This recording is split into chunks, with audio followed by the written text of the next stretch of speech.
तुम सोचते हो कि तुम अधिक मूल्यवान चीजों की ओर बढ़ोगे। तुम्हें जिंदगी में अधिक मूल्यवान चीजों की ओर बढ़ना चाहिए।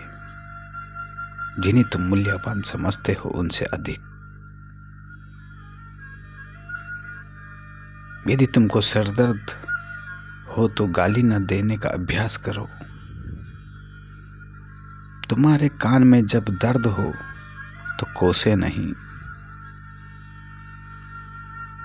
और मैं यह नहीं कह रहा हूं कि तुम शिकायत नहीं कर सकते, बस इतना कह रहा हूं कि तुम पूरी मौजूदगी के साथ शिकायत न करें।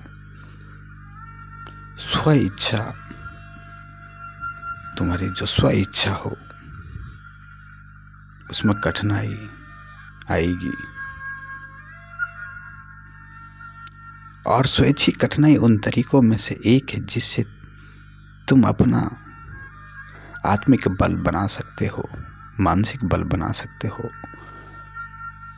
तुम्हारी स्वैच्छिक कठिनाई का अर्थ है स्वयं को लगातार परखना और किसी न किसी तरह से जीवन को असुविधाजनक बनाकर तुम स्वयं को उस दिन के लिए कठोर बना रहे हैं जब तुम्हें इसे वास्तविक रूप से जीना होगा। स्वैच्छिक कष्ट में भोजन छोड़ देना और पूरी रात भूखे रहना, ठंडे पानी से स्नान करना, धूम्रपान न करना, फर्श पर सोना, ठंड और बारिश होने की जानकारी होने पर भी जैकेट घर छोड़ देना, या तुम अपने आधे कपड़े दान में दे देना शामिल हो सकता है। ये तुम्हारा सारा स्वैच्छिक अनुदान है। तुम कुछ दिनों के लिए सोशल मीडिया के बिना रहना चुन सकते हैं। तुम अपने स्मार्टफोन को दराज में फेंक सकते हैं। ऐसा अक्सर करें और तुम समझने लगेंगे कि अभाव और कठिनाई कैसी होती है। तुम किसी दिन एक दिन खाना छोड़ के देखिए, परिवार से दूर रह के देखिए, किसी से बात ना करें, अपने दिमाग को भी शांत रखने की कोशिश करिए।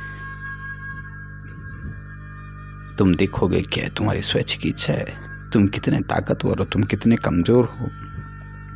ऐसा अक्सर करें और तुम समझने लगेंगे कि अभाव और कठिनाई कैसी होगी और कैसी होती है। यदि आवश्यकता हो तो तुम दोनों के साथ रह सकते हैं। नियंत्रण के दबाव का अभ्यास करें।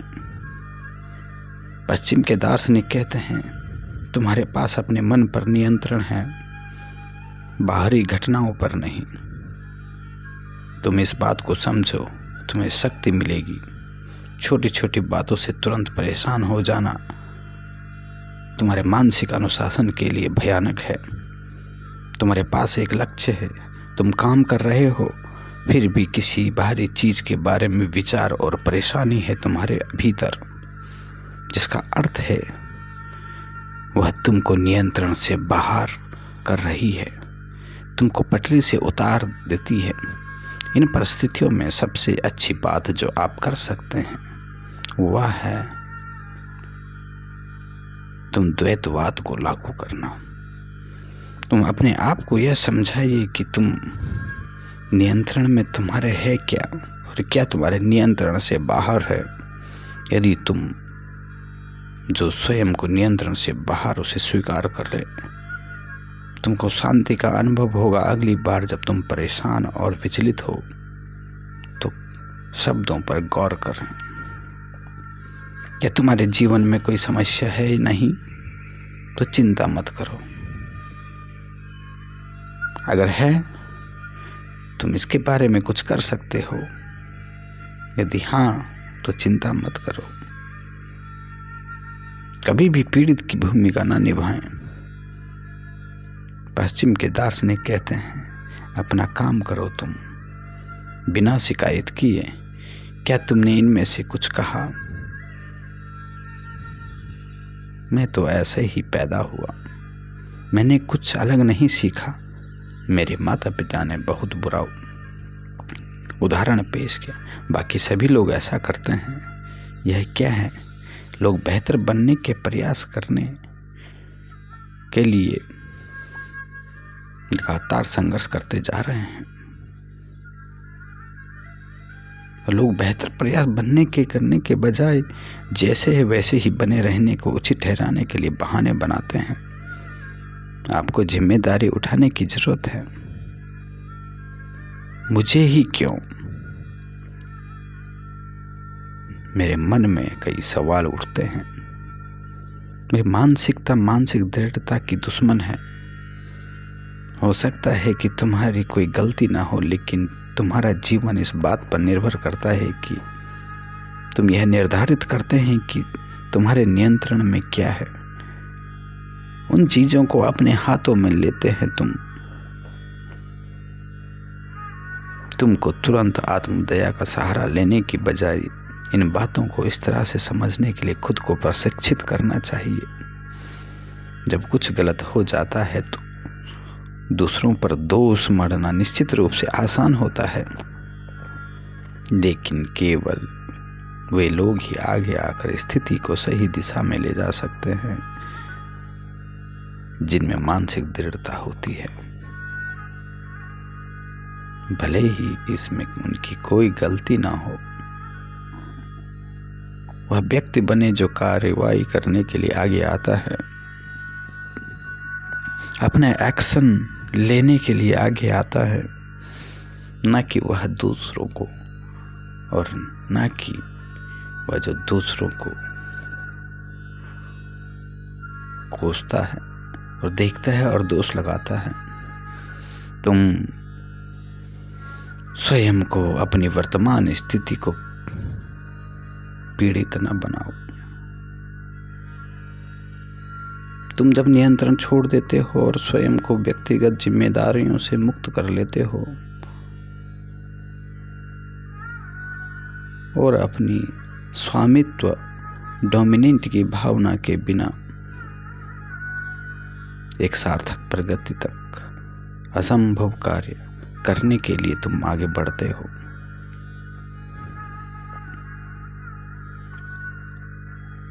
विलंबित संतुष्टि का अभ्यास करो। तुम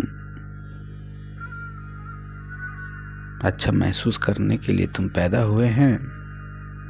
चीजों को करने और उनका अनुभव करने के बजाय क्या तुम पौधों, पक्षी, चींटियों, मकोड़ियों, मधुमक्खियों को अपने अपने काम करते हुए दुनिया को यथासंभव व्यवस्थित करते हुए नहीं देखते?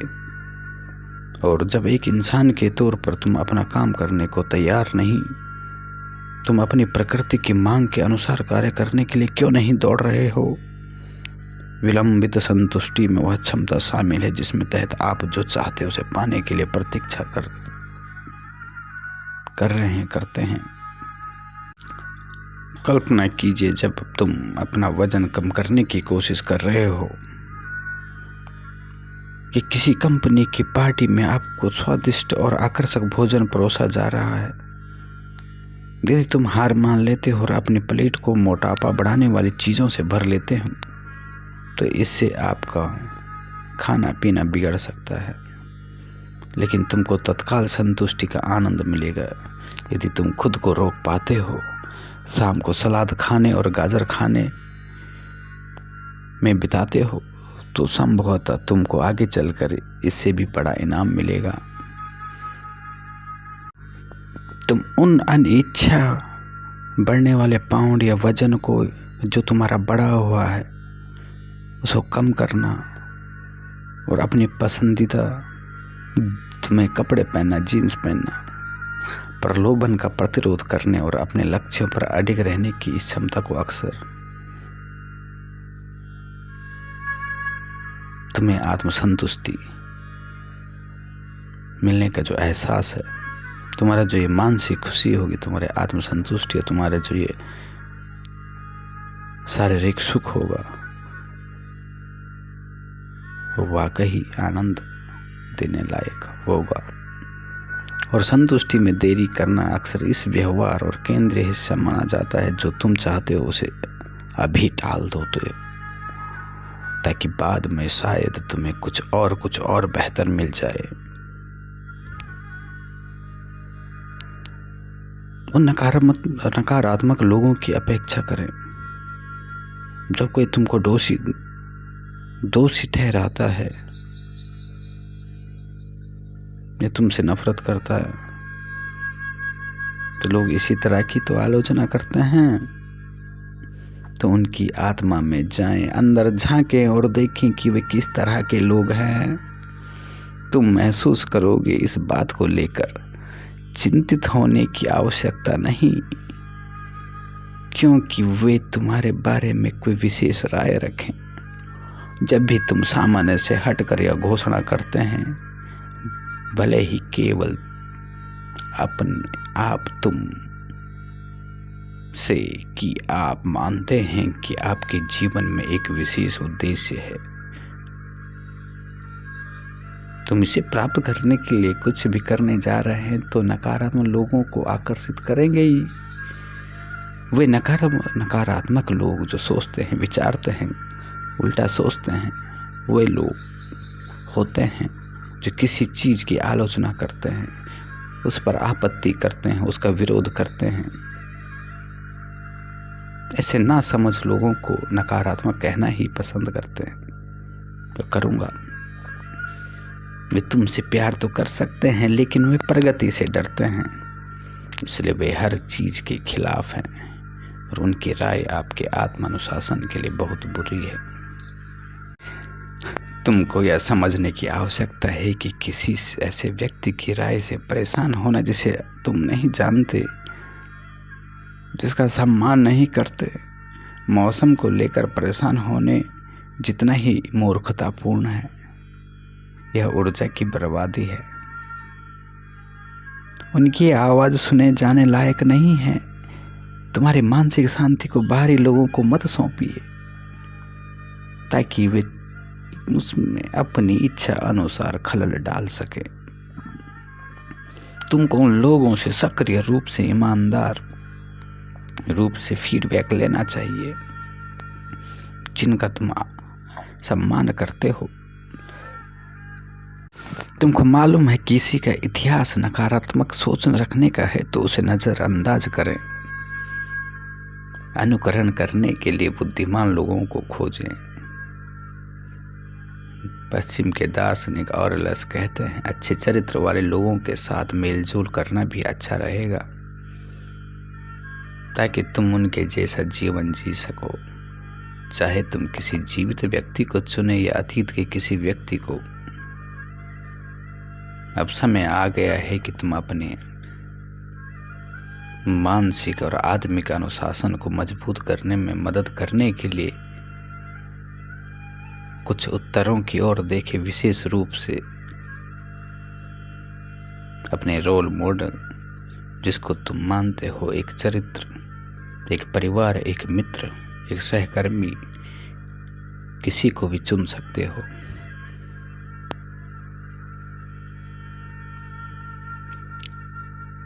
तुम अपने आप से पूछो कि यह काम कौन कर रहा है, इस लक्ष्य को सफलतापूर्ण किसने हासिल किया है, इस आदत में सफलतापूर्ण महारत किसने हासिल की है, यह परिवर्तन सफलतापूर्वक किसने किया है।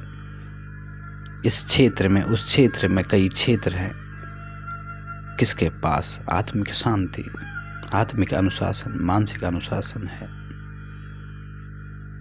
मैं इस व्यक्ति से क्या सीख सकता हूँ जो मेरी यात्रा में मदद करे।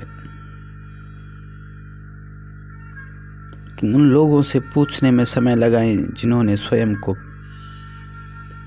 विकसित किया।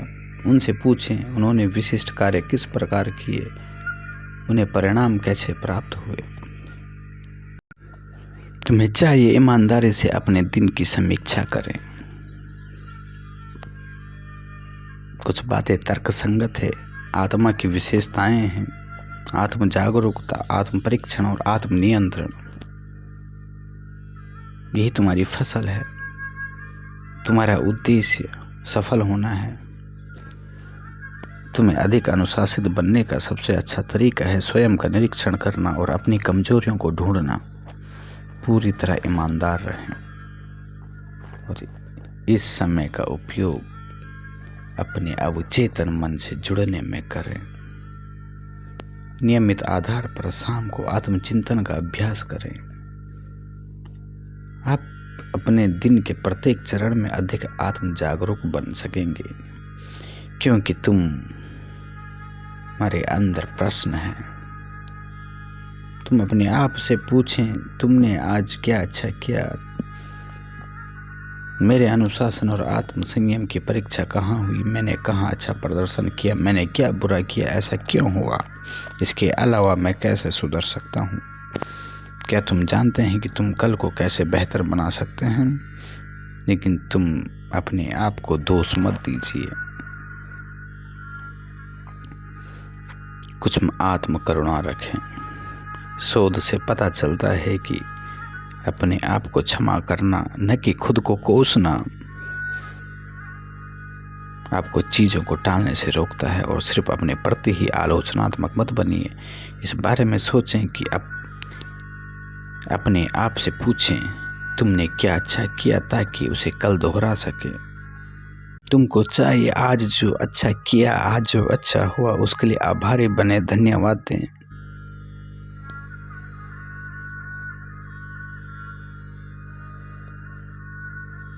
तुम्हें सफलता और खुशी मिलेगी।